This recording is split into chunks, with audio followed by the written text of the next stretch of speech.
మీ Bhaskar Reddy, independent business owner. Friends, మనం ప్రతిరోజు పని చేస్తున్నాం ఫ్రెండ్స్. చేయడం ద్వారా డబ్బులు వస్తున్నాయి. ఈ డబ్బులను మన ఇంటి అవసరాల కోసం వస్తువులను కొనుగోలు చేయడానికి ఖర్చు చేస్తున్నాం ఫ్రెండ్స్. ఈ కొనుగోలు చేయడం ద్వారా ఏం జరుగుతుందంటే మన డబ్బులు అనేటివి మార్కెట్లో ఉన్నటువంటి మధ్యవర్తులకు వెళ్ళిపోతున్నాయి ఫ్రెండ్స్. అంటే అడ్వర్టైజ్మెంట్ కూడా వెళ్తున్నాయి.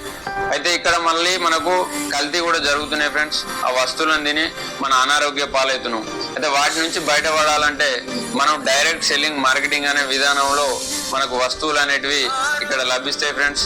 అక్కడ ఏదైతే మధ్యవర్తులకు డబ్బులు ఉన్నాయో వాటిని ఇక్కడ ఎవరైతే వస్తువులు కొనుగోలు చేస్తారో వాళ్లకు తక్కువ ధరలో నాణ్యమైన వస్తువులను తయారు చేసి ఇస్తుంది. అదేవిధంగా ఈ వస్తువులు మనం వాడి 10 మందికి చెప్పడం ద్వారా మనకు ఆదాయం సంపాదించుకునే మార్గం కూడా ఉంది ఫ్రెండ్స్. అదేవిధంగా ఇక్కడ మనకు స్వదేశీ వస్తువులు కాబట్టి మన దేశ ఆర్థిక వ్యవస్థను కూడా కాపాడిన వాళ్ళం అవుతాం. కాబట్టి ప్రతి ఒక్కరు కూడా డైరెక్ట్ సెల్లింగ్ విధానంలో ఉన్న వస్తువులను వాడండి. మీ ఆరోగ్యాన్ని కాపాడుకోండి.